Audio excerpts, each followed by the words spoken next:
Kapag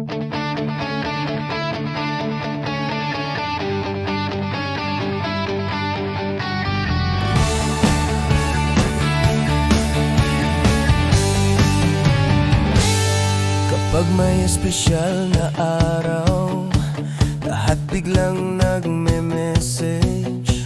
Bumabaha ng bati, puno ng lambing at interes. Nagbabati tayo sa mga sandali at tagumpay.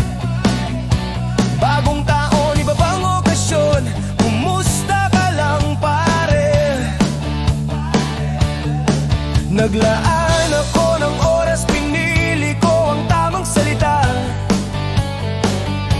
Nagpadala ng taos puso, pampasaya ng iyong araw sana.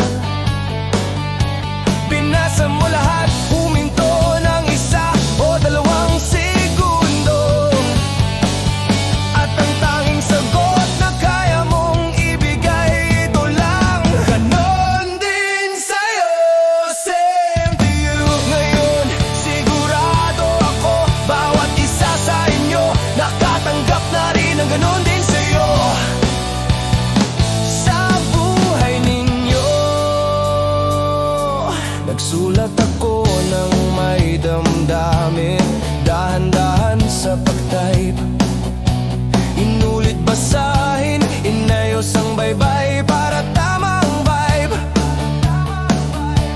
Sabi ko, sana maging maganda ang araw mo. Bagong simula ang buhay, nakita mo ang lahat ng effort, pero sagot mo agad ay ganon din sa'yo, same to you. Dalawang salitang mag-isa, walang emosyon, walang tono. Parang diretso sa airplane mode ang mensahe ko. Walang ngiti, walang puso, kahit salamat man lang wala. Hindi ka kumurap, ang sabi mo lang ay ganon din sa'yo. Sira ba ang keyboard mo? O nawala ba ang feelings mo? May extra charge ba ang phone mo? Kapag nagpakita ka ng konting malasakit ngayon, nagpadala ako ng init at sikat ng araw. Ang ibinalik mo sa akin, lamig at pag-iwas agad. Sabihin mo nga ng totoo, iyan na ba ang kaya mong ibigay? Ganon din sa'yo, same to you. Ang sagot na yan, walang kaluluwa, walang lasa, walang kulay. Isang buong paragraph ang binigay ko, dalawang salita lang ang bumalik. Ganon din sa'yo, same to you. Ang dry na mensahe mo, parang kailangan ng lotion at glue. Nagpadala ko ng pagmamahal, ikaw nag-reply ng tralfel bilang bu. Ganon din sa'yo, same to you. Proud ka pa nung pinindot mo ang send, diba? Pwede mong sabihin salamat, pwede mong sabihin ikaw rin. Pwede kang magdagdag ng isang salita, isa lang sapat na yon, please din. Pero hindi pinili mong iklian. Parang may bayad bawat letra, parang nakasel ang emosyon. Pero hindi ngayon, hindi pwede. Teka, hindi ako humihingi ng tula, hindi rin ako humihingi ng kanta. Pero ang ganon din sa'yo, same to you. Parang maling tao ang napadalang ko na mensahe. Prangka, pati autocorrect nagulat sa ginawa mo.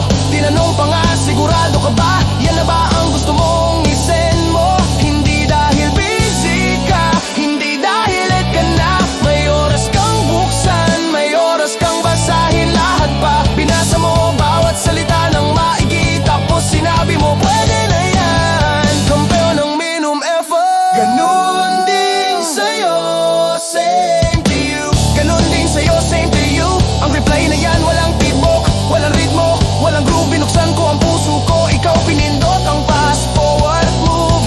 Ganon din sa'yo, kung may volume ang reply sa'yo, nakatulang palagi. Kung ang kabaitan ay wifi, mahina ang signal mo, promise. Ganon din sa'yo, same to you. Sa totoo lang, kahit katahimikan, mas totoo pa kaysa dyan. Sige, tutulungan kita. Narito ang free upgrades para sa ganon din sa'yo. Salamat, ganon din sa'yo. Salamat, ganon din sa'yo. Na-appreciate ko, ganon din sa'yo. Option 3, ano basta hindi yan? Kasi ngayon ang tunog ng ganon din sa'yo ay parang wala akong pakialam. Pero ayokong magmukhang bastos, hindi yan kabaitan. Yan ay emotional fast food.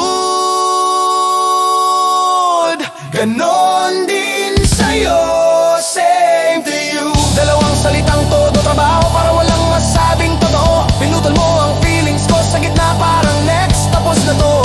Ganon din sa'yo, same to you.